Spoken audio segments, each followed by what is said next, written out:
manusia, ya. Jadi apa itu social influence, ya? Sebelum itu kita lihat dulu um, teknik-teknik, ya, kaedah-kaedah yang digunakan untuk kita merubah orang lain, ya. Iaitu dikenali sebagai conformity, compliance dan juga obedience, ya. Ada 3 cara, ya. Conformity, keakuran; compliance, kita turut, ya, permintaan orang; dan juga obedience, iaitu kita patuh kepada arahan orang, ya. So we move to the definitions of social influence. Efforts by one or more individuals to change the attitudes, belief, perceptions or behaviours of one or more others. Jadi social influence ini merujuk kepada usaha-usaha, sama ada seorang individu ataupun ramai, ya, bertujuan to change the attitudes, untuk merubah sikap, ya. Apa itu sikap? Sikap ni adalah dia bukan perangai, ya. Sikap dalam konteks akademiknya merujuk kepada penilaian kita terhadap orang yang sekeliling kita, penilaian kita terhadap pensyarah, penilaian kita terhadap rakan kita, sejauh mana kita menilai UMT, kita menilai pembelajaran kita menilai roommate kita. Itu adalah attitudes. Apa-apa yang melibatkan kita menilai, kita evaluate, ya, objek ataupun idea, ya, pandangan orang ataupun individu ataupun bangunan ataupun orang kata fashion, apa-apa saja yang melibatkan kita menilai, ia merujuk kepada attitudes.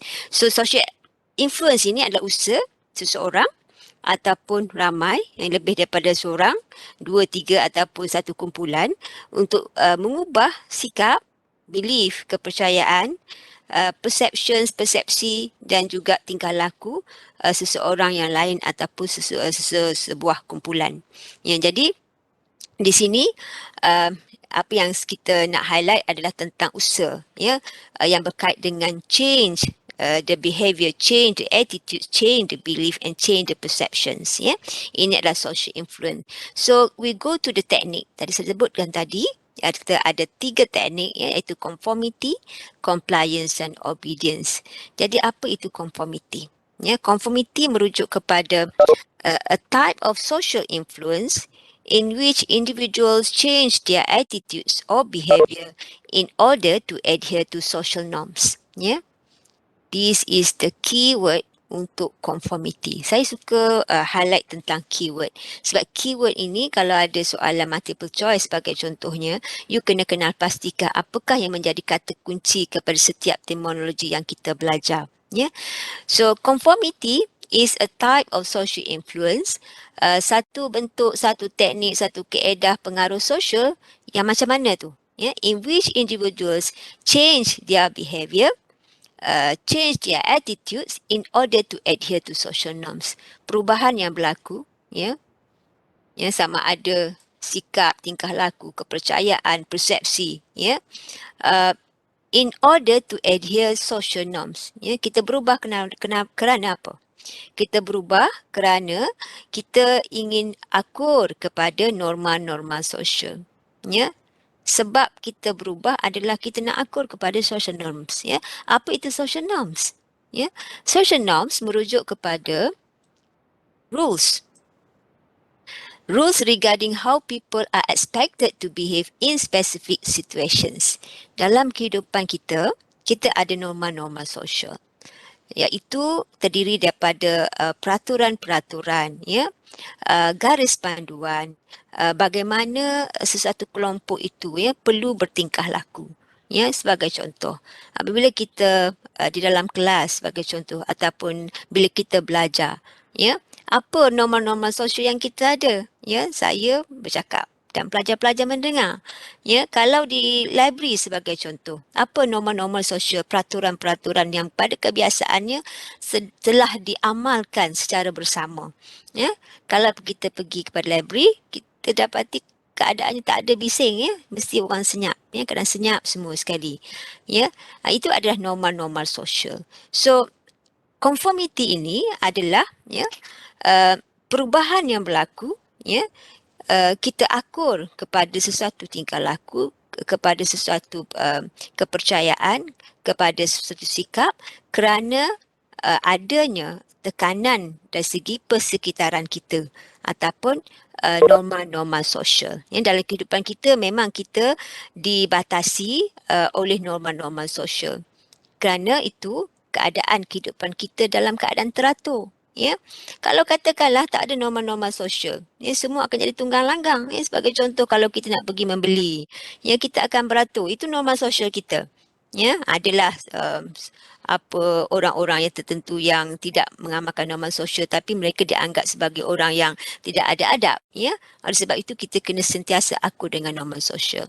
Kalau kita contohnya bila nak makan, ada orang tua ataupun orang muda, biasanya kita dahulukan orang tua. Apabila kita naik bas, kita naik train, kereta api dan sebagainya, kalau ada ibu yang mengandung, kita yang yang fizikal kuat, orang muda biasanya kita akan dahulukan orang yang mengandung, orang yang tua supaya duduk. Begitulah, ini adalah norma-norma sosial. So di sini saya nak highlight sekali lagi, bila sebut tentang conformity, perubahan berlaku itu yang kita akur kerana sebab adanya peraturan-peraturan sekeliling kita, iaitu dikenali sebagai social norms, norma sosial.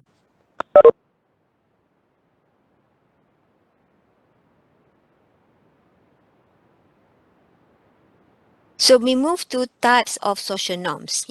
Dalam norma sosial ni dia ada jenis-jenis dia, rules of behavior. Sebagaimana saya sebut tadi, dalam kehidupan kita norma sosial, kita ada peraturan-peraturan dalam kehidupan bermasyarakat.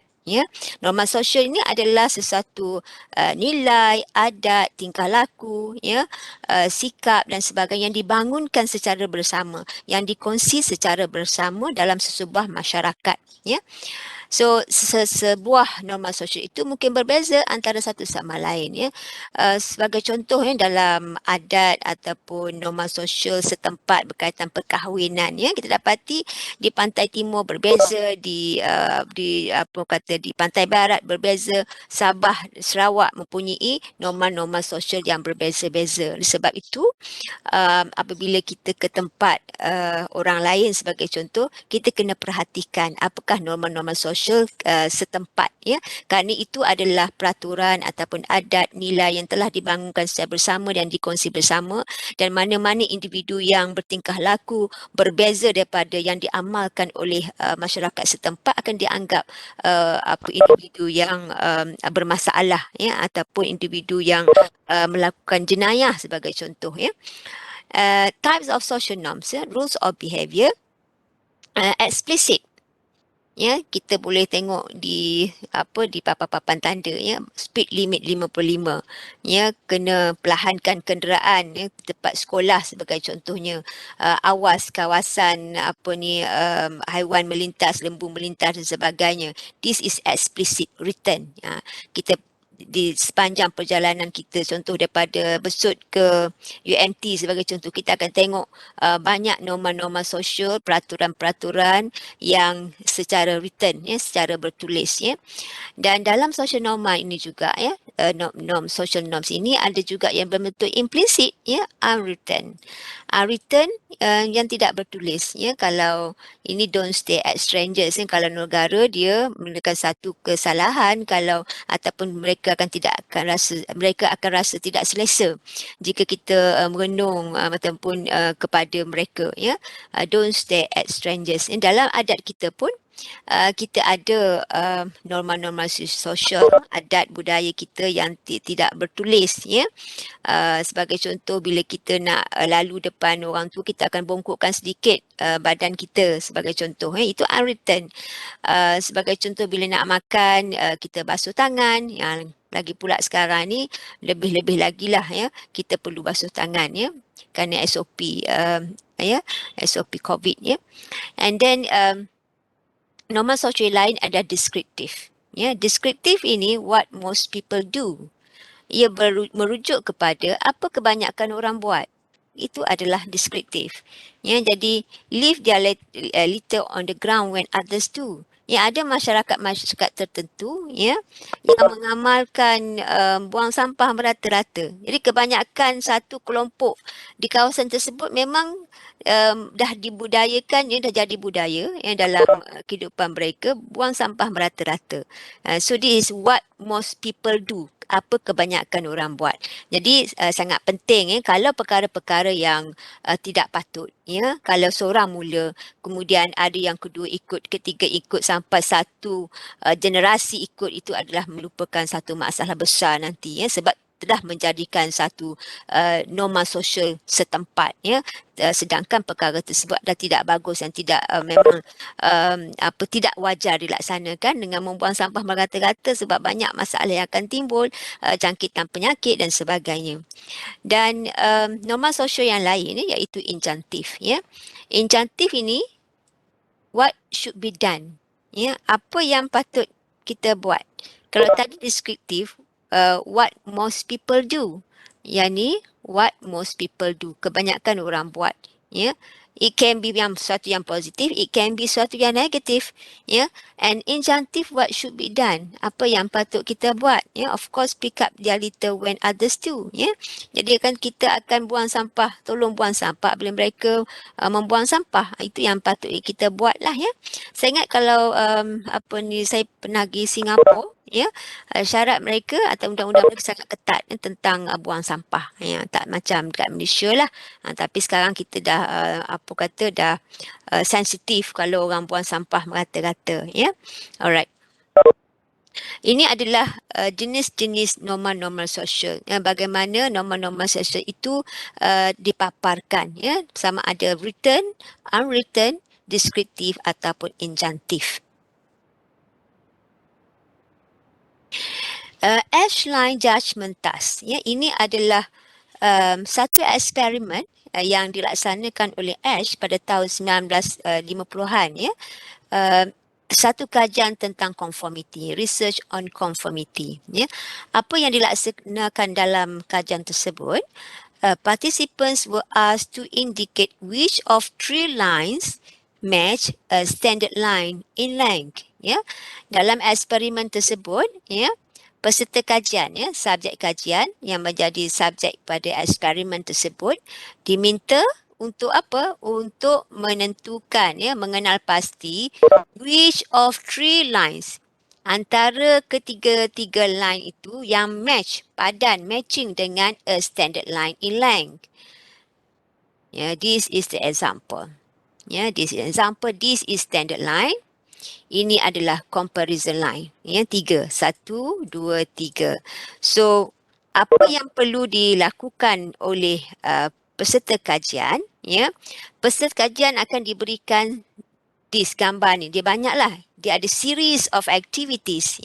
So, peserta diberikan contoh, this is standard line.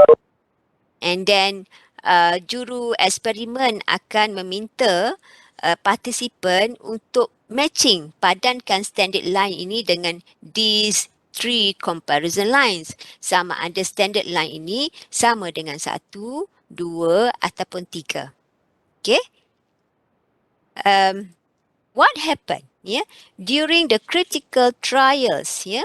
Participants had to give their answers after an unanimous group gave the wrong answer. Dia ada series of activities apa yang perlu dilaksanakan, dia punya prosedur peserta kajian diminta untuk memberikan jawapan selepas an unanimous group gave the wrong answer. Jadi katakanlah dalam makmal eksperimen tersebut ada 10 orang 10 orang 10 orang 5 orang adalah kumpulan yang telah berpakat dengan juru eksperimen. That refers to unanimous group. Kumpulan yang telah berpakat dengan juru eksperimen ataupun juru eksperimen telah berpakat dengan satu kumpulan 5 orang ini. Sebagai contoh, you berikan jawapan yang salah. Katakanlah kita ada 10 orang. 1, 2, 3, 4, 5. Itu adalah unanimous group juru eksperimen telah berpakat, ya, meminta mereka memberi jawapan yang salah. And then kita ada 6, 7, 8, 9, 10. Ya, 6, 7, 8, 9, 10 ni adalah peserta yang sebenar, peserta kajian yang sebenar, ya. Dia tak tahu, ya, yang 6, 7, 8, 9, 10 ni dia tak tahu adanya kumpulan yang memang dah berpakat dengan juru eksperimen, ya. Jadi apa yang berlaku, katakanlah juru eksperimen akan tanya peserta nombor 1. Okey, this line dia banyak, aktivitinya banyak line-line yang lain lagi. Ini satu contoh, ya. So dia akan tanya kepada peserta nombor 1. Okey, yang unanimous group, ya, ingat yang unanimous group adalah nombor 1 hingga nombor 5. Jadi dalam tempat yang sama, dia ada 5 orang yang memang dah berpakat, ya, dengan juru eksperimen, dan 5 orang memang peserta kajian, ya. 6 hingga 10 ada peserta kajian. So dia akan tanya, ya. So peserta nombor 1, standard line. Matching dengan line yang mana? Dia akan bagi contoh nombor 1. Ya, standard line matching dengan nombor 1. Okey, itu peserta nombor 1. Ya, mungkin dia akan pergi kepada nombor 2, ya. Peserta nombor 2. Okey, standard line ni matching dengan yang mana? Dia akan bagi jawapan 1. Actually, kalau kita tengok secara mata kasar pun kita dah nampak standard line ni sama dengan nombor 2, ya, composite line yang nombor 2, ya. Tapi this is nak menunjukkan tentang bagaimana peranan pressure daripada kumpulan, ya. Dalam konteks yang kecil kita panggil pressure daripada kumpulan. Dalam konteks yang besar kita dah kategorikan itu sebagai normal social, because itulah menjadi tingkah laku yang telah digunakan secara bersama dalam satu kumpulan, ya. So dan seterusnya kepada partisipan yang ketiga, ya, iaitu memang dah berpakat tadi, ya. Ingat 1 hingga 5 yang dah berpakat dengan juru eksperimen atau juru eksperimen telah memberi arahan, dah berpakat, ya. So yang 3 akan berikan standard line 1, and then dia akan tanya pula kepada bilangan yang kelima, orang yang kelima sebagai contoh. So dalam tempat yang sama, ya, 6, 7, 8, 9, 10, the real participant akan memerhatikan, ya, jawapan yang diberikan oleh bilangan nombor 1 sampai orang nombor yang kelima tadi. So sampai nombor 5 dia akan bagi tahu contoh, yes, the standard line match dengan comparison line nombor 1. When comes to kepada peserta yang sebenar, ya, katakanlah peserta nombor 6, ya, okey. So standard line akan matching kat pada mana? Dia akan beritahu juga the same answer. Mungkin dia rasa, dia dalam diri dia pun dia rasa macam betul tak ni, ya? Kenapa aku nampak nombor 2 tu betul, ya? Kenapa diorang semua bagi nombor 1? Tetapi disebabkan adanya tekanan sekeliling itu, ya. This is group pressure ataupun normal social, ya. Kebanyakan orang, kesemua, kalau dalam kajian tersebut, kesemua memberikan jawapan standard line ini sama dengan nombor 1. So didapati dalam kajian tersebut, ya, peserta-peserta kajian memberikan jawapan yang sama, iaitu standard line ini sama dengan nombor 1. Ya.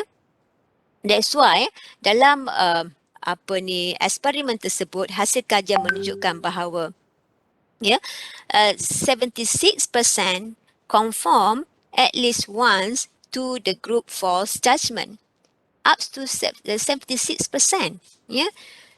76% akur sekurang-kurangnya sekali kepada penilaian yang salah, yang telah dilaksanakan, yang dilakukan oleh kumpulan yang unanimous group tadi, ya. Walaupun mereka tahu jawapan itu salah, tetapi disebabkan kebanyakan orang memberikan jawapan tersebut, dia turut akur.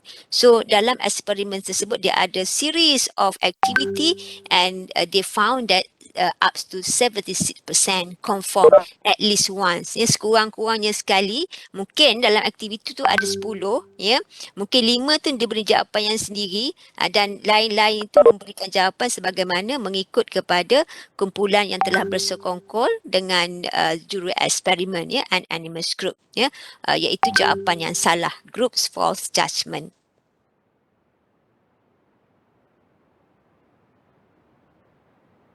Dalam kajian tersebut later research found that an ally, an ally ni someone who disagree with the group, and the ability to make response privately both reduce conformity. Dalam kajian ASH didapati pada kemudiannya someone who disagree with the group. Dalam kumpulan tadi kita ada 10 orang kan, 1 hingga 5, bilangan 5 itu adalah golongan yang bersekongkol ataupun yang dah berpakat dan 6 to 10 itu memang the real participant atau subjek kajian Jadi dapati katakanlah bilangan nombor 3 sebagai contoh. 1 dan 2 memberi jawapan yang salah Contoh peserta nombor 1 memberi jawapan yang salah jawapannya 1. Peserta nombor 2 memberi jawapan yang salah juga 1. Peserta yang ketiga memberi jawapan yang salah juga 1. Tapi peserta yang keempat ni dah berpakat dengan jurus eksperimen. Dia saja memberi jawapan yang betul contoh jawapan nombor 2. Okay, and then peserta yang kelima yang juga berpakat dengan jurus eksperimen memberi jawapan yang salah 1. So daripada 5 orang tadi, seorang saja yang memberi jawapan yang nombor 2. Yang empat yang lain tadi memberi jawapan yang salah, iaitu this standard line match dengan this line nombor 1. Whereas yang nombor 4 tadi, peserta nombor 4 memberi jawapan yang betul sebenarnya betul, iaitu this standard line match dengan line yang kedua. Ini dikatakan sebagai an ally, someone who disagreed with the group. Ada seorang je yang memberi jawapan yang berbeza dengan kumpulan mereka tadi, and the ability to make response privately, dan begitu juga keadaan this is experiment, dia buat manipulasi manipulasi apabila seseorang itu boleh memberi jawapan secara private. Contohnya bila mengundi kita tak mengundi secara terang-terangan, mesti ada duduk dalam kandang pangkah secara private. Dalam keadaan begini both reduce conformity. Dalam dua keadaan ini, bila berlakunya an ally, someone who disagree with the group, and juga kita memberi kebolehan ataupun diberi untuk memberi respon secara private tidak diketahui oleh orang lain jawapan kita tu kedua-duanya boleh mengurangkan conformity. Orang semakin tidak akur apabila berlakunya orang lain juga memberi jawapan yang berlainan dengan sebuah kumpulan, ataupun diberi ruang untuk berespon secara privacy, kedua-duanya mengurangkan conformity. So factors that affect conformity, kita dah tengok tadi definisi conformity, akur. Kita akur, kita ubah pendirian kita ubah kepercayaan kita ubah sikap kita ubah tingkah laku. Kerana apa? Kerananya adanya social norms. Kita akur kepada apa yang norma-norma sosial sesuatu tempat. Apa orang sekeliling kita buat. The pressure from a particular group. So factors that affect conformity. Apakah faktor yang mempengaruhi conformity? Iaitu cohesiveness, kejelikitan. Saya kira kalau pelajar kaunseling ni tak asinglah perkataan tentang cohesiveness, kejelikitan, yang merujuk kepada the degree of attraction felt by an individual toward an influencing group. Sejauh mana daya rasa tahap tertarik, jelekitnya yang dirasai bersama oleh seseorang individu kepada di dalam sesebuah kumpulan yang berpengaruh. So kajian menunjukkan bahawa as cohesiveness increases, conformity increases. Apabila kejelikitan itu bertambah meningkat, keakuran juga turut meningkat. Ini salah satu faktor, faktor-faktor yang mempengaruhi keakuran. Dari sebab itu, penting dalam kehidupan kita, apabila kita nakkan orang akur kepada satu-satu peraturan, satu-satu adat, satu-satu nilai, satu budaya, peraturan dan sebagainya, perlu kita membina hubungan, ya, membina kejelikitan antara satu sama lain, ya. Itu sangat penting kerana kejelikitan itu apabila semakin meningkat akan membantu untuk meningkatkan lagi kepada konformiti, keakuran, ya. Sudah pasti dalam kehidupan kita nak bawa orang kepada perkara yang baik, ya. Kita nak bawa orang kepada jalan yang betul, ya. Of course, ya, bila sebut tentang nak bawa orang kepada jalan yang baik, kepada sesuatu yang baik, nilai hidup yang baik, ya, sebagaimana yang kita tahu, bukan mudah, ya, bukan mudah. Kadang kita tahu, ya, kita tahu bahawa kita perlu tolong menolong antara satu sama lain. Kita tahu, ya, kita ada ilmu tentang penting kita membantu orang lain, ya, tetapi untuk kita buat adalah sukar. Ya, sebab kita perlu mendidik diri kita. Bila sebut didik ni bukan perkara yang mudah, ya.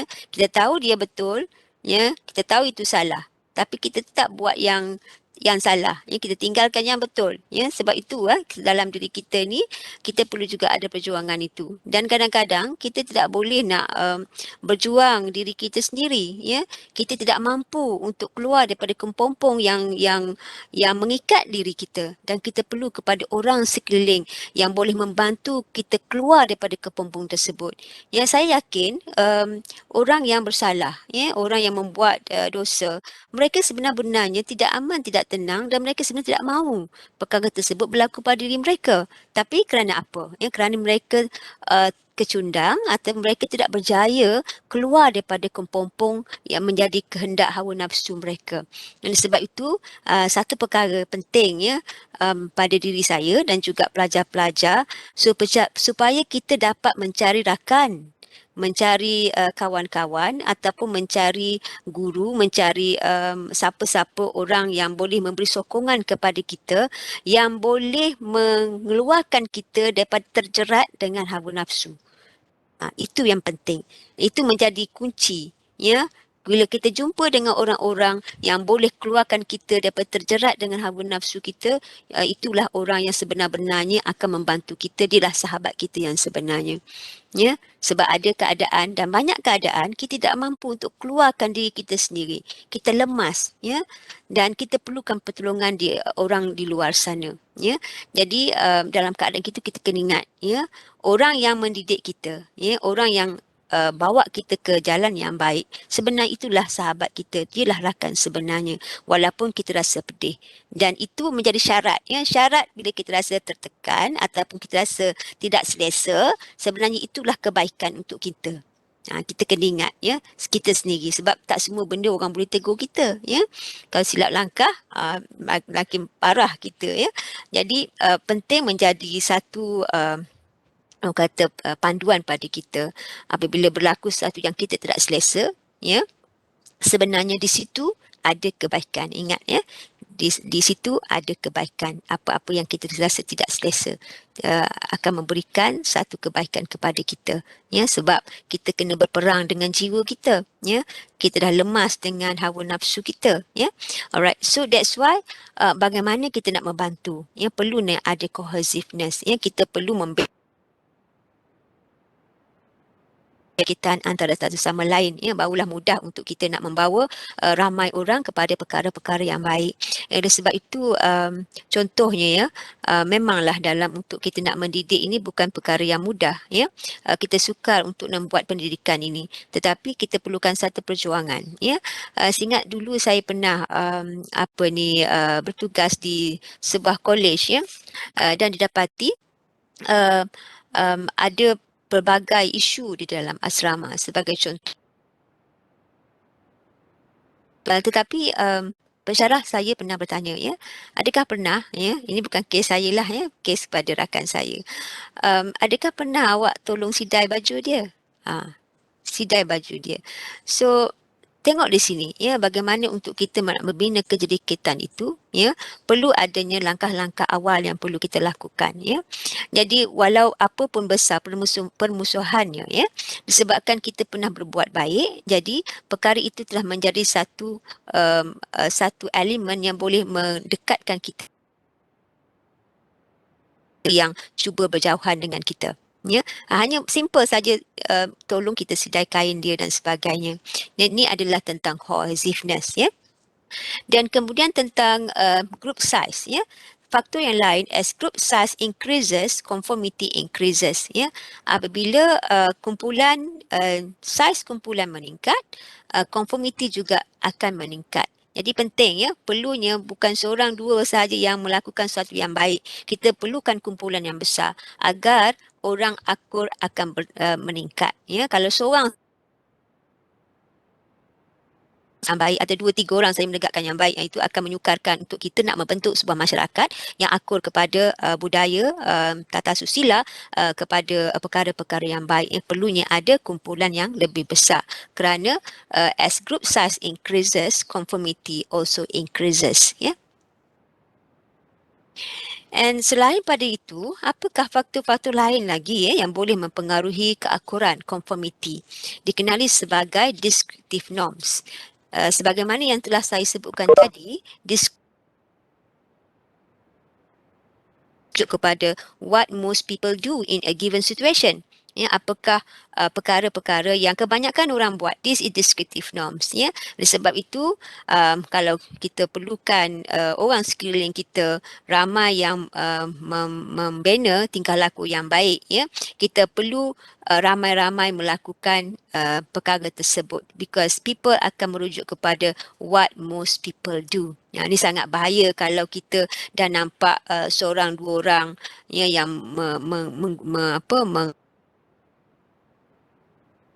kita mempunyai ideologi yang tidak bagus, yang menyimpang daripada agama, perlu kita kekang daripada awal sebelum dia menjadi satu dah merebak kepada ramai orang, ya, kerana manusia cenderung untuk memerhati dan adopt, ya, menerima budaya yang kebanyakan orang buat, ya. And also yang seterusnya, injunctive norms, ya, apa yang patut kita buat, ya, specify what ought to be done, apa yang patut dibuat. Kedua-dua ini, descriptive norms dan juga both can increase conformity. And then we move to why people conform. Ya, kenapa manusia susah-susah nak conform, akur kepada orang sekeliling? Kenapa? Ya, antaranya adalah sebabkan oleh normative social influence.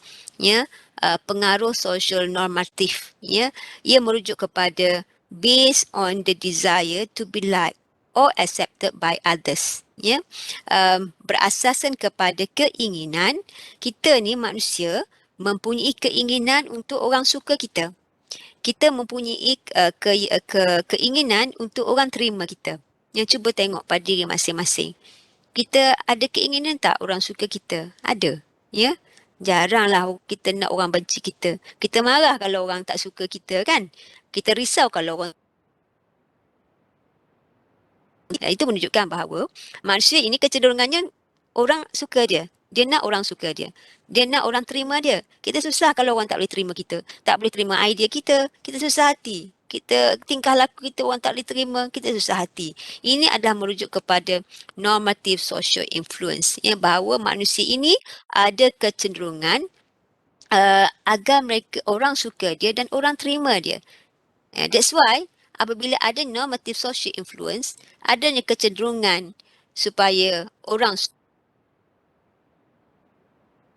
boleh terima kita. Oleh sebab itu manusia akur, ya, kepada sesuatu perkara, ya. Itu yang pertama. Keadaan yang kedua, why people conform. Informational social influence, ya. Pengaruh social informasi, ya, informational social influence.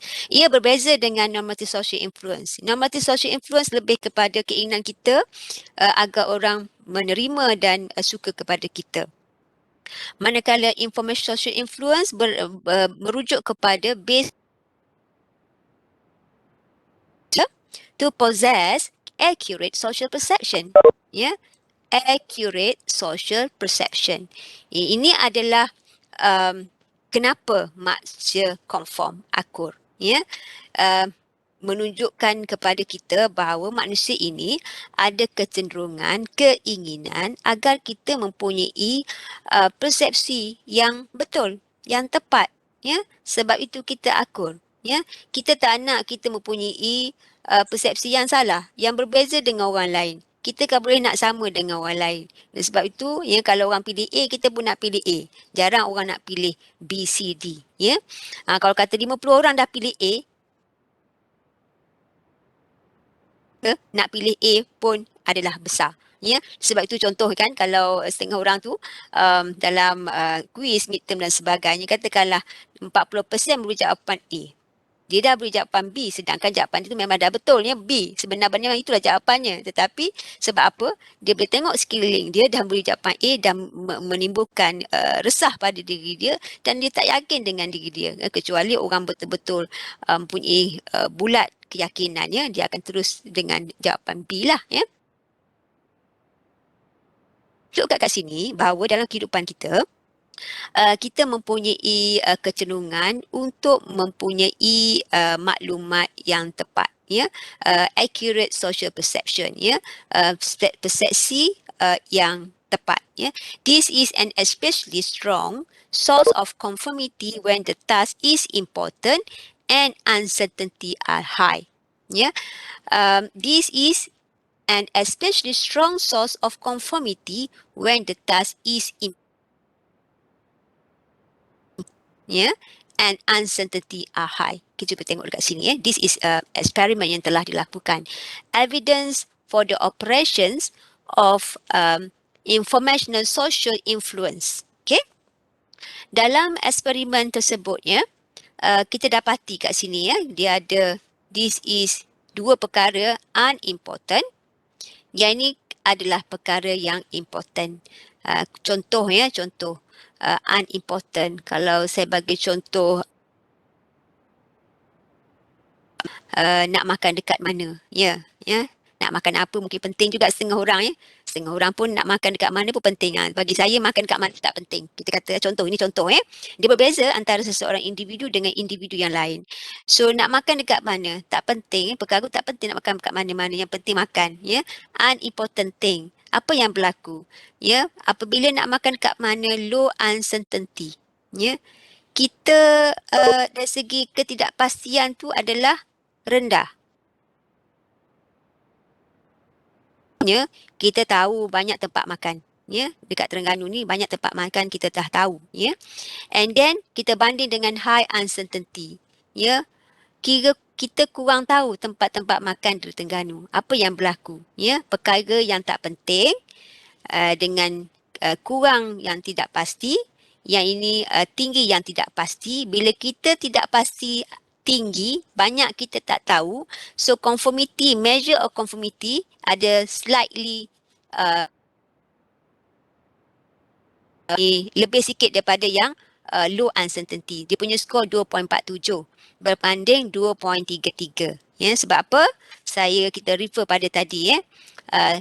This is an especially strong source of conformity. Menjadi sumber penting yang kuat apabila the task is important, ya, di highlight di sini task important and uncertainty are high. Kita compare antara ini dengan keadaan ini, ya. Yang contoh, yang tinggi tadi tentang nak makan kan, di tempat makan. Ini low uncertainty. Maksudnya saya banyak tahu jugalah tempat makan. Yang ini saya tak tahu banyak. Ya, high. Saya tak tahu satu pun tempat makan yang bagus. Ya, high uncertainty. Dalam keadaan ini pun, ya, perkara yang tak penting, measure of conformity berbeza. Ya, 2.47 dengan 2.33. Kita bandingkan dengan keadaan yang kedua. Ya, conformity was greater when uncertainty was high. It was low. Ya, kita tengok dekat sini, ya. Perkara yang penting. Apa perkara yang penting? Contoh nak mencari pasangan hidup. Penting ke tidak? Mesti penting kan? Itu apa? Kehidupan kita sampai kita meninggal lah, kita mati. Ya, penting bagi kita untuk memilih pasangan hidup. So that's important thing.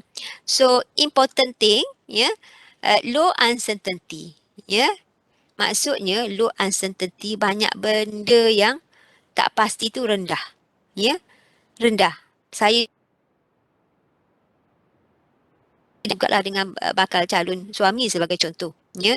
Low uncertainty, saya tahu dia kerja dekat mana, saya tahu muka dia macam mana, ya. Saya tahu dia punya rumah dah ada ke belum. Banyak maklumat info yang saya tahu tentang diri dia, ya. Ataupun awak sendiri, contoh awak sendiri katakanlah balik kampung nanti, mak kata ni ada dua calon, ya, ada dua orang calon, ya, A dengan B, ya. Nak pilih yang mana, ya. Jadi kalau katakanlah A tu, ya, A tahu banyak benda tentang dia, ya, low uncertainty, ya. And then B, you tak tahu banyak tentang dia. Ya, B you tak tahu, high uncertainty. Banyak perkara you tak tahu. Muka dia macam mana, kerja macam mana. Banyak benda yang you tak tahu. Dalam keadaan macam ni, ya, keakuran tu lebih mudah berlaku. Sehingga skornya kalau ikut dekat sini, measure of conformity adalah 3.6. Jadi you akan akurlah apa yang mak ayah awak pilih, ya. Sebab awak banyak tak tahu tentang dia. Ya, so the score sampai 3.6. Yang ni pula anak aku dengan parents sebab awak dah tahu banyak tentang diri dia, ya. Ingat tadi calon A dengan B kan? So A ni you dah low uncertainty. Yang tak pasti tak banyak sangat, banyak benda yang tu tahu. Dalam keadaan macam ni kalau parents you approach you, nak suruh you pilih yang sekian-sekian, you ada lagi ruang untuk tolak. Sebab apa? You dah tahu banyak tentang diri dia. Tapi B ni you lebih rely on apa yang parents you cadangkan sebab you tak tahu banyak tentang calon B. Ya, so you punya score tu adalah 3.6. This is penerangan tentang apa yang dimaksudkan sebagai the importance of informational social influence, keinginan kita untuk possess accurate social perception. Kita lebih rely on kepada seseorang apabila kita berhadapan dengan sesuatu perkara yang penting, at the same time banyak perkara yang kita tidak tahu tentang individu tersebut. Itu dalam konteks nak memilih pasangan. Dalam kehidupan kita yang lain pun begitu juga. Memilih mana-mana yang diterima oleh seseorang itu, kita berdasarkan kepada pandangan orang lain apabila keadaan itu adalah perkara penting dan kita banyak tak tahu. Ya, contohnya kalau dalam nak memilih universiti mana nak belajar sebagai contoh. Ya, ataupun nanti nak pergi latihan industri, nak pergi dekat mana, ya. Latihan industri penting, itu menentukan kita fail ataupun lulus dalam pengajian kita, ya. So itu adalah penting, is important. Dan sekiranya uncertainty are high, ya, kita tak tahu banyak tentang company tu, tempat nak buat itu banyak kita yang tak tahu. Dalam keadaan macam ni kita akan mudah akur kepada, katakanlah kawan kata pergi dekat organisasi A contoh, kita lebih mudah akur. Begitu juga kalau rakan kita recommend, ya, benda tu penting dan kita tak tahu banyak, kita akan lebih mudah akur kepada apa yang kawan kita recommend, ya. Ini merujuk kepada informational social influence, desire to curate social perception. Alright. And next, ways to resist conforming. Ya, cara-cara, ya, bagaimana untuk kita menolak kepada keakuran. Ya, yang pertamanya, why people do not conform. Kenapa manusia tidak akur, tak conform. Ya, dalam ramai-ramai kita dapati ada orang yang tak conform. Ya, ada yang ramai orang yang ambil vaksin tapi ada juga yang tidak ambil vaksin, ya. Kenapa mereka tidak conform? Ya, kenapa sedangkan masyarakat ramai yang memang mengambil vaksin kan berbanding yang tak ambil vaksin, tapi kenapa berlaku manusia yang tidak conform, ya. Tidak katakanlah masyarakat setempat semua vaksin tapi dia tak vaksin, ya, mesti ada sebab-sebab yang tertentu, ya. Ini sebagai contoh sajalah, ya. So individuation, ya, ya, hak individu. People need to be distinguishable from others in some respects. Ya, sebenarnya manusia ini dalam diri manusia ada need to be distinguishable. Ya, dia nak berbeza berbanding dengan orang lain. Ya, in some respect, bagi hal-hal yang tertentu. Ya, this is kenapa berlakunya manusia tidak konform kepada sesuatu perkara, ya, sebab dia nak berbeza berbanding dengan orang lain bagi hal-hal yang tertentu. tak ikut semualah. Ada perkara-perkara tertentu sahaja dia nak mempunyai hak pada diri dia sendiri ataupun dia nak berbeza dengan daripada orang lain dengan sebab-sebab yang tertentu. Ia merupakan satu keperluan bagi diri dia, ya. Individuation. And sebab yang kedua, people need to maintain control over their life. Ya, manusia ada keperluan untuk mengawal kehidupan diri dia. This is my life. Ya, this is my life. Ini adalah kehidupan dia. Dia nak menentukan bagaimana kehidupan dia. Ya, dia tidak mahu dipengaruhi oleh orang lain. Ya, dia rasa dia bertanggungjawab di atas kehidupan dia sendiri. Oleh sebab itu dia memilih apa dia nak pilih. Dia tak ikut apa yang orang sekeliling minta mereka lakukan. Ya, dan some people cannot conform dan ada keadaan people cannot conform due to physical. Ya, due to physical, dia tak boleh akur dengan kehendak sebuah masyarakat, sebuah negara disebabkan ada masalah fituh, mereka yang ada masalah kesihatan. Ya, that's why dia tak mengambil vaksin sebagai contoh, walaupun itu adalah keperluan setempat dan sebagainya, ya. So due to physical, ya, and also kenapa mereka tidak conform? Kerana adanya legal, ya, adanya perundangan, ya, perundangan tertentu. Sebagai contoh, kumpulan gay, ya, kumpulan gay mereka nak berkahwin, tapi mereka tidak boleh berkahwin, ya. Kalau ikut kelompok gay ni memang mereka nak berkahwin. Sebagai contoh, mereka telah dibatasi oleh perundangan, ya, jadi tidak dibenarkan untuk mereka berkahwin sebagai contoh. It's illegal, ya, berkaitan dengan perundangan. Ataupun mereka mempunyai psychological reasons, ya, psychological reasons, ya, sebab-sebab yang berkait dengan faktor psikologi, ya. Setengah orang sebagai contoh tidak boleh menerima vaksin kerana dia mempunyai perasaan anxiety yang very severe, ya, dengan keadaan tersebut. Dia boleh menyebabkan masalah stres berpanjangan ataupun depresi dan sebagainya, ya. Ada contoh-contoh yang lain juga, kenapa manusia tidak boleh conform dengan sesuatu perkara, ya. Boleh tengok pada rakan-rakan kita, ya, kenapa mereka tidak conform, ya. Kalau kita tengok dah ada peraturan, ya, sudah ada contoh satu kelompok itu mengamalkan satu perkara tersebut tetapi mereka tidak boleh akur. Sebab apa? Antara sebab individuation, sebab mereka nak mengawal kehidupan mereka sendiri, disebabkan fizikal, halangan undang-undang dan juga adanya faktor-faktor psikologi yang lain. Ya, ini contoh-contoh kenapa manusia tidak conform. And then we move kepada compliance, ya. Tadi kita dah berbincang tentang conformity, ya, keakuran. Salah satu cara bagaimana kita nak mempengaruhi orang lain supaya dia merubah sikap dia, kepercayaan dia, tingkah laku dia dan sebagainya, ya. Itu adalah conformity, iaitu berasaskan kepada norma sosial ataupun pressure daripada kumpulan, ya. Kumpulan di peringkat awal adalah tekanan daripada kumpulan tertentu, tapi bila dah sesuatu itu dah menjadi satu budaya, dia telah diamalkan secara norma sosial. Dan teknik yang kedua adalah compliance. Compliance, type of social influence involving direct request from one person to another, ya. Type of social influence involving direct request. Perubahan berlaku kerana adanya norma-norma sosial, tekanan, pressure daripada orang sekeliling ataupun norma-norma sosial.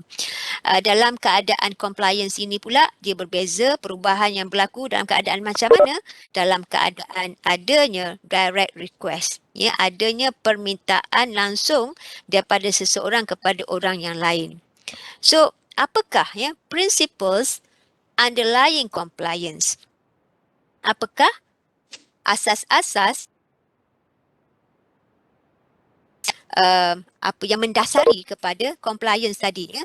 Kita memenuhi permintaan orang itu atas asas apa?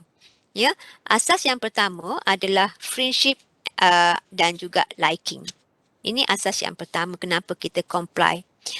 For example, we are more likely to comply if a friend or someone we like makes a request as opposed to a stranger or someone we do not like. Ya, cuba bayangkan dalam kehidupan kita sehari-harian, kita memenuhi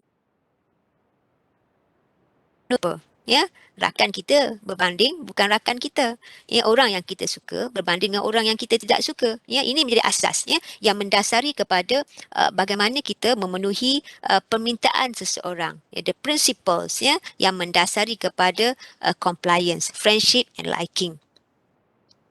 And apa asas yang kedua? Ya, asas yang kedua adalah commitment ataupun consistency. Meaning that if we have made a commitment to a position or action, ya, sebagai contoh pelajar-pelajar, ya, kita dah buat komitmen. Maksudnya, okey, kita dah bersetuju menjadi pengarah sebagai contoh bagi sebab persatuan kita, contoh persatuan PK, ya. Kita dah membuat komitmen, kita bersetuju, kita dah dipilih dan kita bersetuju untuk menjadi pengarah ya ataupun pengerusi kepada persatuan PK ya to a position or action. We tend to comply with requests for actions that are consistent with the position or action as opposed to requests that are inconsistent. Ya, ini nak beritahu ya tentang komitmen dan konsistensi. Once kita commit, kita nak kita dah commit sebagai seorang pengarah, pengurusi. So, kita ada kecenderungan untuk konsisten ya dengan tingkah laku kita. Meaning that kalau kita diminta untuk menyediakan kertas cadangan aktiviti, program dan sebagainya ya. Ya, kita diminta. So, kita akan melaksanakan. Sebab apa? Itu adalah konsisten dengan komitmen yang telah kita berikan. Ya, kalau contoh orang yang dah diikat dengan pertunangan, ya, komitmen dah ada dekat situ, dah terima dia sebagai tunang, sebagai contoh. So konsistensi akan berlaku. Contoh katakanlah you minta tunang you tu tolong belikan buku sebagai contohnya, ya. So it's consistent dengan komitmen yang you ada. Ini adalah jelas bagaimana compliance itu berlaku, bagaimana you memenuhi permintaan orang, sebab apa you dah ada komitmen and dan adalah konsisten you melakukan sesuatu sebagaimana apa yang telah you commit, ya. This is commitment and consistency. And next one, reciprocity. Reciprocity, we are more likely to comply if the request comes from someone who has done a favor for us in the past. Ini banyak berlaku dalam kehidupan kita, ya. Timbal balik, reciprocity. Kenapa kita tolong ambil nota untuk dia? Oh, last class dia dah tolong ambil nota untuk kita. Ya, timbal balik, ya. Someone dah buat sesuatu yang you minta sebelum ini, ya. And then you kira balas budi lah, lebih kurang macam tu, ya. Contoh nanti you teman dia pergi mall dan sebagainya. Sebab apa? Pagi tadi dah tolong dah you buat nasi goreng sebagai contoh, ya. This is reciprocity, ya. Kecenderungan untuk kita memenuhi permintaan bila adanya konsep friendship, adanya konsep commitment, adanya konsep reciprocity. Selain pada itu, kenapa ya, kenapa kita penuhi permintaan orang, ya, kita buat apa yang orang minta, iaitu adalah faktor scarcity. Scarcity, we tend to comply if a request if it involve outcomes or objects that are relatively scarce. Ya, kita comply, ya, kita penuhi permintaan apabila sesuatu itu adalah sesuatu yang penting, yang bernilai. Ya, kenapa? Ya, you pergi mengundi sebagai contoh bagi seseorang tertentu melihat perkara tersebut adalah penting. Mengundi itu penting ya, sebab dia akan melibatkan banyak perkara dalam kehidupan manusia kerana kepimpinan itu parti yang memerintah dan sebagainya memerankan peranan penting untuk mengurus kehidupan kita keseluruhannya. Itu ada perkara penting. That's why apabila kita nampak suatu penting, scarcity, suatu yang bernilai, kita akan penuhi apa yang diminta. Ya, unless kalau you melihat bahawa mengundi itu tak penting, jadi you tak akanlah apa orang pergi kempen kat you pun you tak akan pergi keluar mengundi sebab bagi you tak penting. So how to ensure that people comply. So you kena create perkara tersebut, menunjukkan perkara tersebut ada sesuatu yang scarcity, yang penting ya dalam kehidupan. So manusia akan cenderung untuk comply. Selain pada tu, ya, faktor seterusnya adalah social validation. Social validation, we are more likely to comply if we believe that similar others are behaving in the same way. Ya, kita ni akan comply apabila kita melihat kebanyakan orang sekeliling kita, masyarakat kita melakukan perkara tersebut. Ini sekali lagi ya, pentingnya dalam kita membina satu masyarakat, nilai norma sosial kehidupan yang bagus, nilai-nilai yang baik. Sebab apa?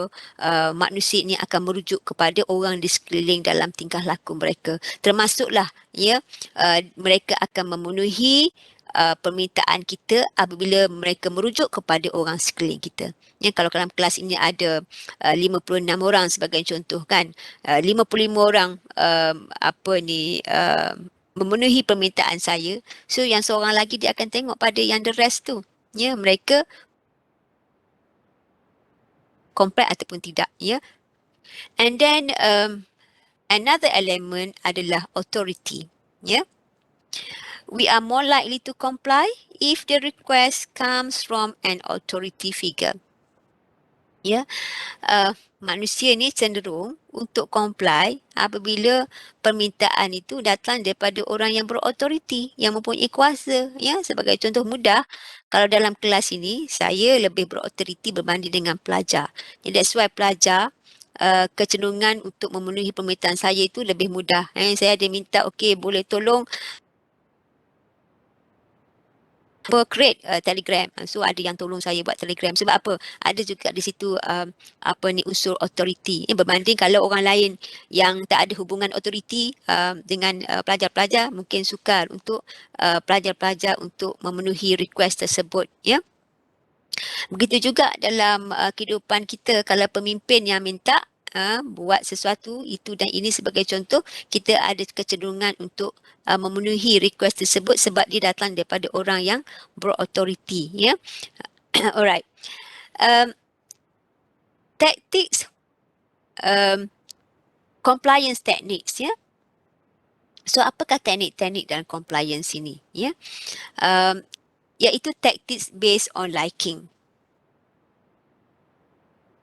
Enhance self or flatter target. Ya, kita nak belajar sedikit di sini tentang teknik-teknik, ya, cara-cara untuk orang akur dengan kita. Ya, bukan akur, comply. Ya, akur conformity. Kalau ditranslatekan conformity adalah keakuran. Compliance ni kita guna perkataan yang sama, cuma ejaan je lain sedikit. Ya, compliance dengan K lah. Ya, compliance techniques. Tactics based on liking. So, ingresation, ya, enhance self or flatter target. Macam mana kita nak orang memenuhi permintaan kita? Ya, salah satunya adalah kita membina supaya orang suka kita. Macam mana nak membina orang suka kita? Ya, enhance self. Kita kena boost us over self. Kita kena perkukuhkan diri kita. Sebagai contoh, cara kita berpakaian, cara kita bercakap, cara kita bergaul. This is the way how we groom ourselves. Ya, kita membina diri kita supaya orang suka kita. Bila orang suka kita, orang akan comply kepada permintaan kita. Itu satu cara. Ingresation in other way adalah flatter target. Ya, kita memuji sebagai contoh seseorang yang kita nak permintaan kita. Ya, contoh katakanlah saya nak you all tolong angkat buku untuk saya. Jadi saya puji, oh cantiknya fashion tudung awak, cantiklah baju awak, sebagai contoh. This is the way how to untuk ensure orang lain comply kepada kehendak kita, ya, apa yang kita minta. Alright. And another technique, tactics based on commitment ataupun consistency. Ya, ini adalah satu teknik yang berasaskan kepada ketekalan ataupun komitmen yang telah kita bincangkan tadi. Ya, so the first one, foot in the door. Ya, foot in the door refers to small request followed by larger one. Ya, foot in the door is a procedure for increasing compliance in which we begin with a small request. Yeah, we begin with a small request, and then once this request is agreed to, we move on a larger request. Yeah, the one we had been looking to have granted all along. Yeah, this is based on consistency. We tend to grant the larger request because it is consistent with our granting of the smaller request earlier. Ya, ini banyak teknik-teknik digunakan oleh jurujual. Ya, dia mula dengan small request and then dia followed by larger one. Ya, kalau pergi ke shopping mall, ya, dekat pintu masuk kan ada yang salesman, ya, yang bagi kat kita, sales girls ke, yang bagi kat kita kupon. Jadi small request. Ya, small request. Dia tak kata suruh beli periuk dia, beli dia punya dapur.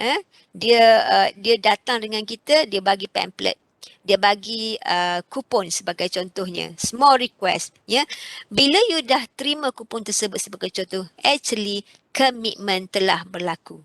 Ya, you dah devote your time, mungkin 1 saat, 2 saat dengan menerima just a piece of kupon tadi, is small request. And then apa yang diharapkan oleh jurujual tadi adalah sebenarnya dia nak jual dapur dia yang berharga RM5,000, yang followed by larger one. So the technique adalah dia mula dengan small request. Ya, dia bagi kupon ataupun mungkin dia bagi cenderamata yang berharga mungkin just RM5. Ya. And then bila once you terima cenderamata tersebut, and then dia akan move kepada a larger request. This is foot in the door. Yang penting di sini, kita nak mengikat komitmen dengan seseorang. So, kita mulakan dengan small request. Berbanding kalau you pergi pada mereka, you approach mereka, you terus minta diorang, okay, you offer dia ini adalah dapur berharga RM5,000. Rasa dia takkan pandang pun, ya. Dia takkan pandang. You tak akan sempat untuk nak tarik perhatian dia ataupun komitmen mereka. So this is the way how to attract commitment, dengan cara you mula dengan small request. Ya. Yeah? And then teknik yang seterusnya adalah low balling. Ya, low balling, changing the deal midstream. Ya. Changing the deal midstream. Ya, low balling involve getting others to comply by changing a deal after the person has accepted it. Yeah, because the target person has already made a commitment. It is difficult to walk away even though they have been changed mates. Yeah, jadi di sini, ya, kita perasan tak, ya, apabila kita berurusan biasanya membelilah, ya, membeli barang-barang sebagai contoh, ya, kita dapati ada setengah-setengah penjual tu kan, dia ubahkan jual beli kita tu, ya, sebagai contoh, pada awalnya dia kata, okay, you beli ni nanti ada hadiah sekian-sekian sebagai contoh, ya. Tapi once kita dah commit, ingat balik tentang based on commitment.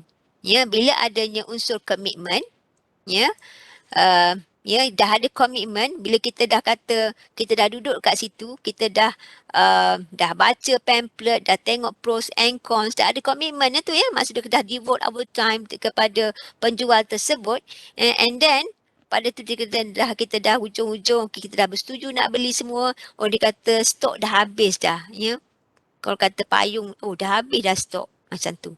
Yang sebenarnya memang tak ada pun daripada awal. Ya, memang tak ada. So, berlaku perubahan di situ. Ya, sebenarnya kaedah ini teknik yang tak bagus lah dari segi amalan kita dalam kehidupan bermasyarakat, memang tak bagus. Memang kalau dah tak ada daripada awal, tak bolehlah kita berjanji demikian, itu salah dari segi jual beli. Ya. Tapi saya nak tunjuk dekat sini bahawa teknik-teknik yang digunakan untuk wujudkan komitmen. Ya, kalau tadi komitmen dari segi dia terima kupon tu small request, ya, itu sebagai komitmen.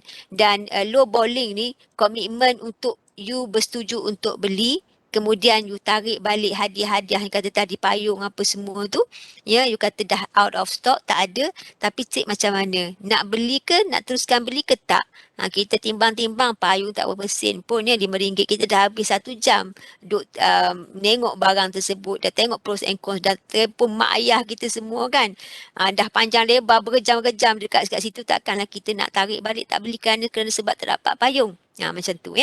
This is teknik. Jadi berhati-hati dalam urusan kita particularly dalam jual beli ni, banyak mereka menggunakan teknik foot in the door dan juga low balling ya. And then seterusnya ya.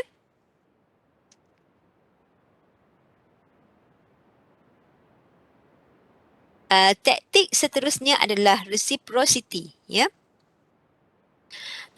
Timbal balik, ya, door in the face, ya. Door in the face. Door in the face ni berbeza dengan foot in the door tadi, ya. Door in the face, large request followed by smaller one. Mula dengan request yang besar, followed kemudian diikuti dengan smaller one. So, this is a compliance strategy involving making a large, atrocious request first, and once it is refused, move to a smaller request. We have been looking to have granted all along, ya. Jadi dalam teknik door in the face, ya, kita mulakan large request, ya. Sebagai contoh sebagai contoh mudah supaya mudah faham ya. So sebenarnya target kita contohnya ya, target kita memang nak beli motor untuk berulang-alik daripada hostel ke tempat belajar UMT. Ini sebagai contoh. Inilah target kita. Oh sorry. Ini target kita, smaller one ya. Tapi macam mana kita approach parents kita? Kita mula dengan large request. Target kita sebenarnya smaller one. Tapi strategi kita untuk timbulnya rasa timbal balik, reciprocity, ya. Reciprocity, ya. Timbal balik parents kita sebagai contohnya. So, kita mula dengan large request. Kata, Mak, perlu ada kereta lah nak berulang alik ke UMT ni. Perlu ada kereta. Ya, so you mula dengan large request. So, parents tu kalau dah tak ada duit sebagai contoh kan, you mula dengan large request, of course ya, kecenderungan untuk dia refuse tu ada ya, dia refuse ya, because you bagi sesuatu yang di luar, memang dia orang tak mampu untuk nak belikan kereta untuk you. Ya, dan saya sebut lagi outrageous request first. You mulakan dengan sesuatu yang memang you tahu parent you takkan mampulah beli kereta untuk you. Ya, you mula dengan last request. But then bila lah parents you kata, oh tak mampu mak nak beli ni, sebagainya tu ayah tak mampu, tak cukup lah nak beli untuk kereta ni ya. So, you kata tak apalah kalau tak boleh kereta pun motor pun jadilah. You go to the smaller one. So what happened? Ya, konsep reciprocity, because your parents dah refuse tadi permintaan awak tadi yang mula-mula, jadi sebagai timbal balik ya, sebab dah you boleh terima dah mak ayah you tak mampu beli kereta ya, ni parents you berfikirlah ni ya, jadi kata you akan tak apalah, you dah change your mind nak beli yang small, beli motosikal, jadi dia akan kecenderungan untuk bersetuju tu adalah lebih. Sebab dia dah refuse untuk memenuhi yang besar. So, bila you nak yang kecil, so dia akan bagi. Ia mudah kecenderungan untuk dia memberi you yang kecil tadi. This is strategi ataupun taktik based on reciprocity. You mula dengan yang besar, you memang you tahu parents you ataupun siapa tak mampu nak buat, nak beli dan sebagainya, and then you followed by smaller one. Ini banyak digunakan dalam kehidupan kita sehari-harian ya. Selain pada itu, that's not all. Ya. Ini satu teknik lagi yang masih berasaskan kepada reciprocity ya. Tapi yang ni berbeza, you sweeten the deal midstream. Ya, you cuba manis-maniskan lagi semasa berjual beli sebagai contoh ya. That's not only boleh digunakan dalam pelbagai kehidupan kita, tapi kebanyakan kita tengok apa yang berlaku banyak dalam dunia jual beli menggunakan that's not all, ya, dan lain-lain teknik compliance tadi, ya. Sweeten the deal midstream, ya. Jadi katakanlah you nak beli motosikal, ya. Tadi tu tak diberi pun hadiah apa-apa, tapi dalam tempoh berurusan tu, okey, ni saya nak bagi satu percuma helmet sebagai contoh, and sweeten the deal. Ya, ni salah satu sebagai timbal balik because you dah bersetuju untuk membeli motosikal, jadi jurujual pun sebagai timbal balik, balas balik apa yang you all dah berikan pada mereka, dia beri helmet dan sebagainya, ya. Sweeten the deal midstream, ya, correct. And then tactics based on scarcity. Satu tu playing hard to get, ya, suggesting item is valuable, ya. Salah satu cara juga, ya, supaya orang memenuhi permintaan kita menggunakan scarcity, sesuatu yang bernilai, ya. Ni bernilai ni, ya. Tak ada tempat lain. Ada dekat Cawangan Terengganu saja bernilai, ya. You tunjukkan sesuatu itu bernilai. Setengah orang tu, ya, in fact menggunakan playing hard to get ni untuk memenangi hati penemu duga. Ya, pergi temu duga and then dia cuba menggunakan playing hard to get. Mungkin di akhir sesi dia kata, oh, saya dah melalui ada 4 interview dan so far keempat-empat organisasi dah bersetuju untuk mengambil saya sebagai pekerja. You cuba boost yourself, meaning that ramai orang yang perlukan orang yang macam you. So dalam keadaan macam tu memberi tekanan kepada organisasi tadi, ya, untuk mengambil you because you highlight playing hard to get, ya. Susah nak dapat orang pekerja yang macam you. You suggest you adalah seorang yang valuable, yang sangat berharga, ya. Tu salah satu. That's why dalam keadaan ini penemu duga akan comply kepada permintaan awak tadi, ya. Itu sebagai contohlah, ya. Begitu juga dengan barang-barangan sekarang ni, ya. You highlight ini adalah edisi terhad, ya. Tahun ni saja yang ada, brand yang macam ni masa ni je yang ada dan sebagainya. Playing hard to get, ya, limited edition sebagai contoh, ya.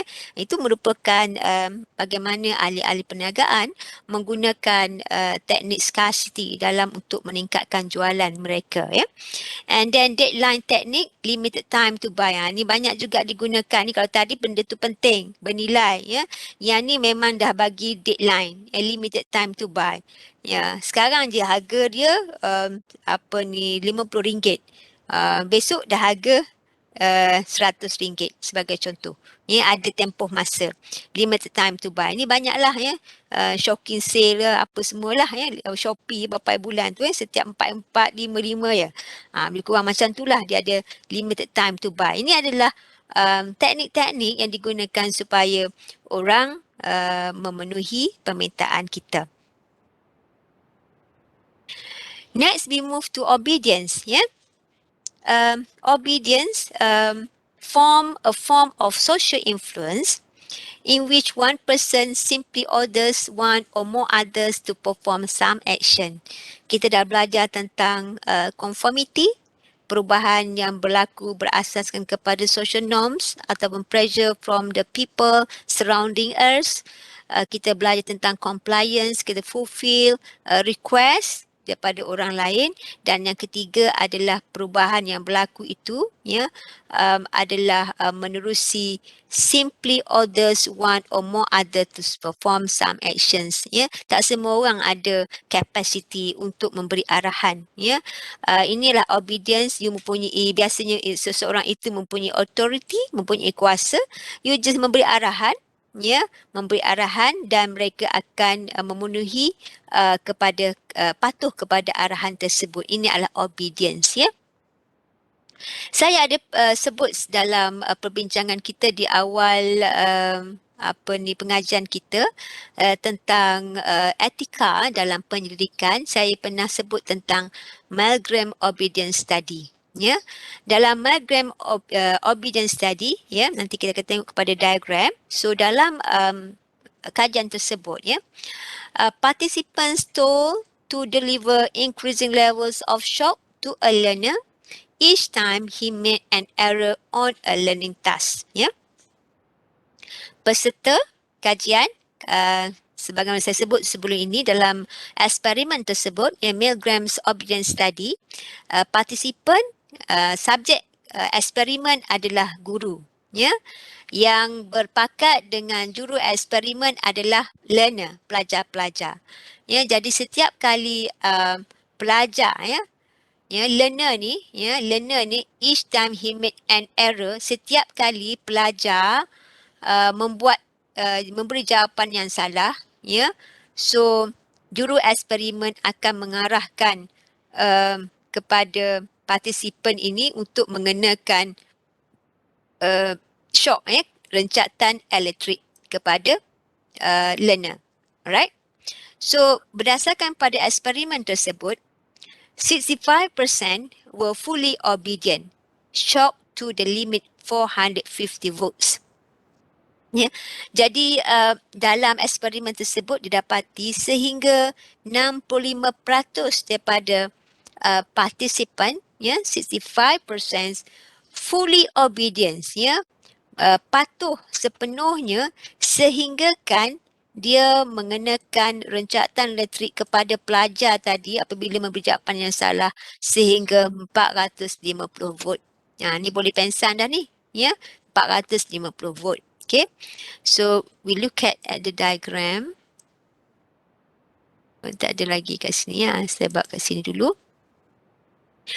So ini adalah shock level.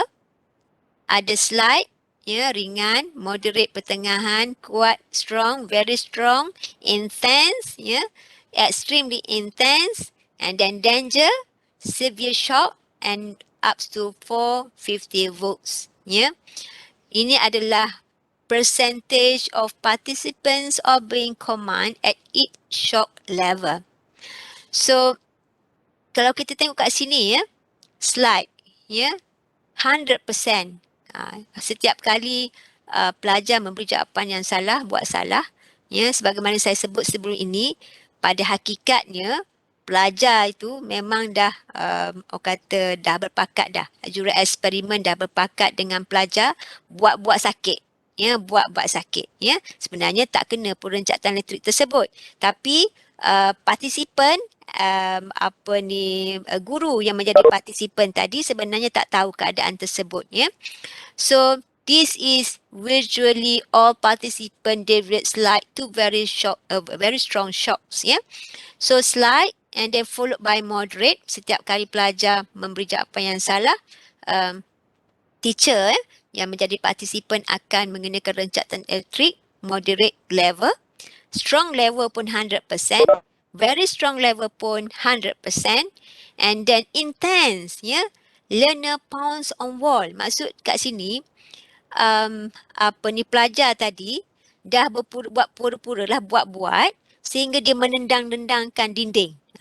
Dan guru dengar, pelajar kesakitan dah menendang-nendang dinding, dia just berlakon lah ni, berlakon. So up to extremely intense, 90% plus, learner pounds on wall again, learner buat kesakitan, makin sakit, bila dah dikena rencatan extremely intense. Kalau kita tengok kat sini, guru masih aku up to 90 something %. And then kepada danger yang bahaya, yang boleh menyebabkan severe shock, boleh pensan dan sebagainya ni, ada masih lagi guru yang sanggup mengenakan. Kerana apa? Kerana diberi arahan oleh juru eksperimen. Ini kajian nak menunjukkan tentang bagaimana kuatnya pengaruh memberi arahan. Oleh sebab itu dalam keadaan tertentu dia kalau diri sendiri dia tidak akan buat, tapi disebabkan dia patuh kepada arahan, dia boleh buat sehingga membunuh orang. Ini keadaan-keadaan yang berlaku, kerana arahan tadi, kalau dia sendiri dia tak akan buat, tapi kerana adanya arahan dia sanggup buat sehingga membunuh orang lain sebagai contoh.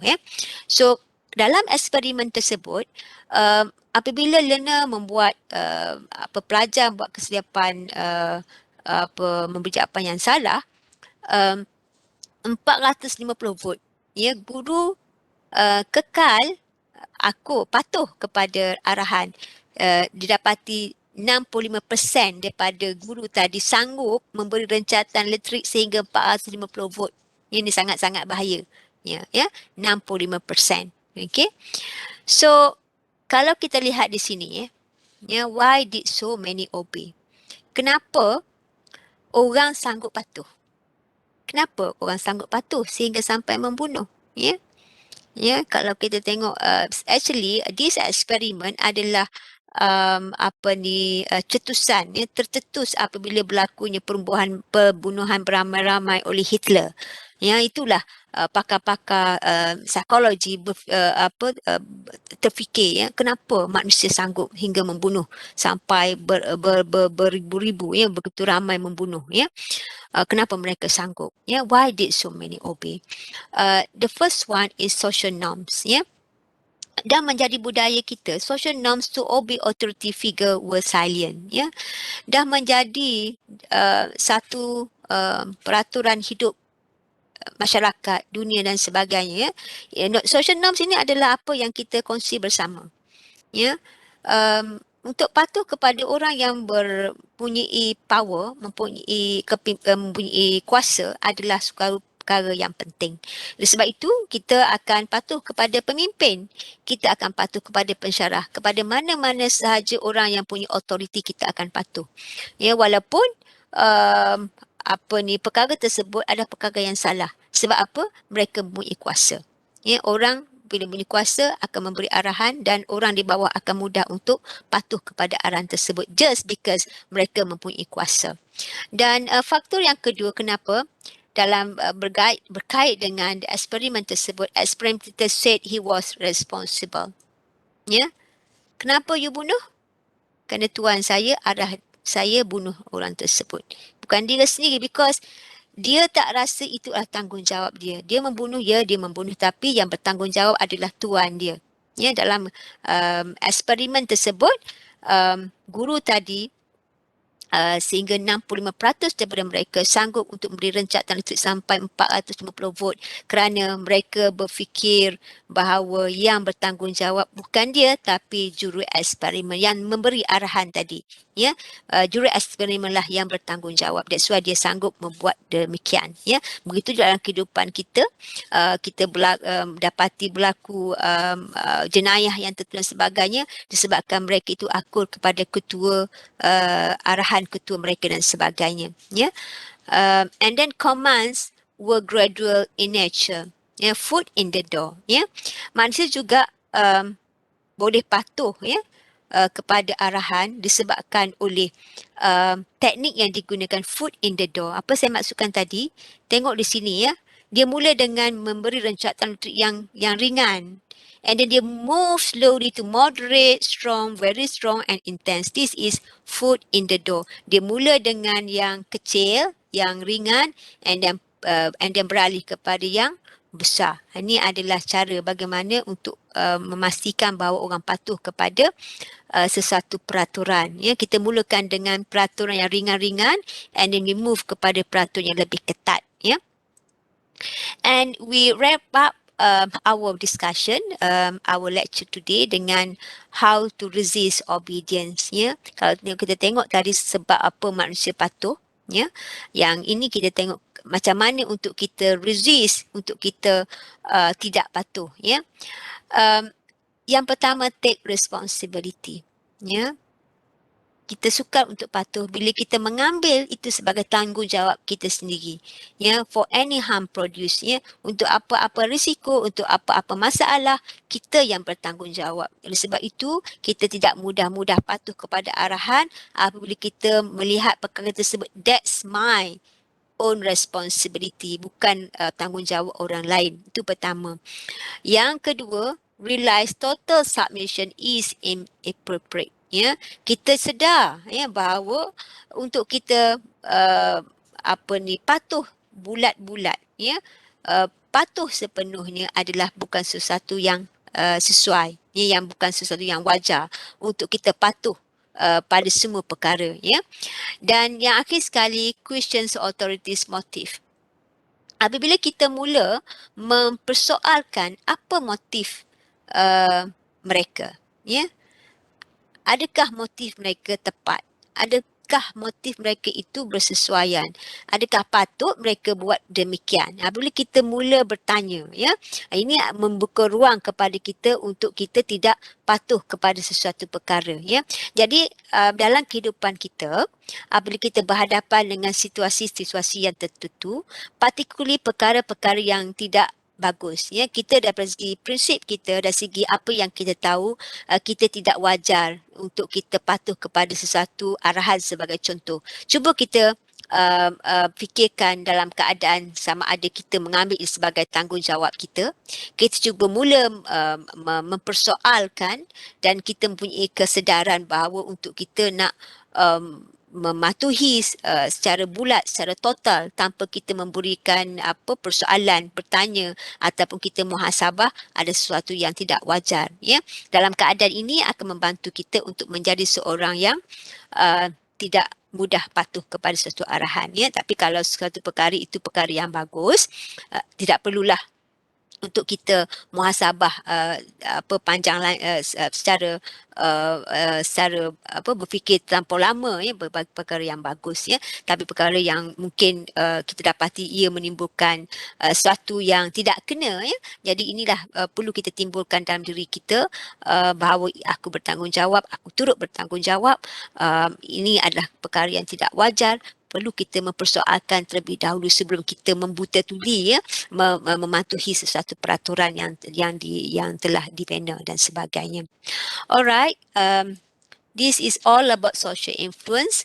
Ada apa-apa soalan daripada pelajar?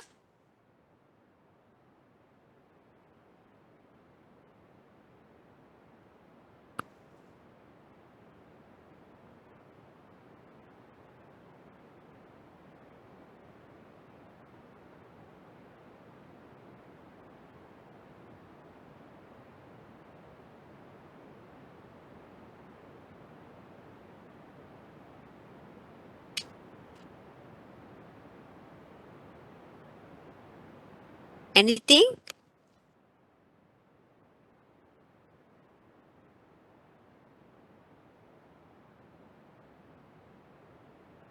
Assalamualaikum.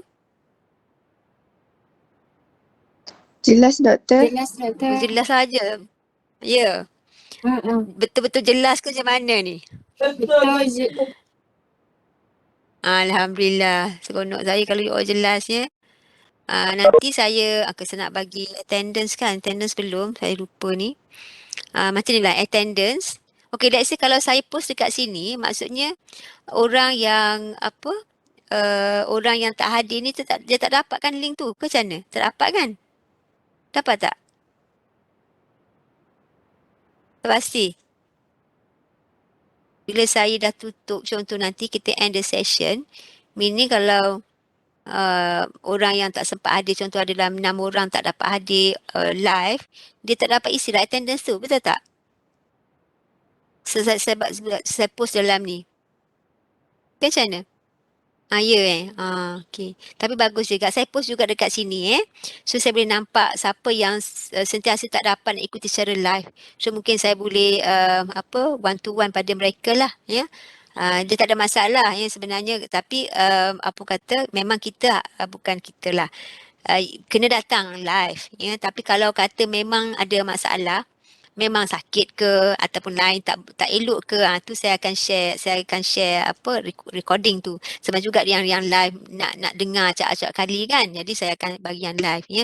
Cuma saya tak nak lah sampai mungkin di hujung-hujung kelas nanti dah tinggal saya seorang je dekat live, semua ikut recording. Itu kalau boleh tak nak macam tu. Ya, nanti timbulkan isu yang lain lah, ya. Saya cuma nak elakkan. Saya akan bagi juga sekejap saya buat link sekejap. Tu ada kelas pukul berapa ni?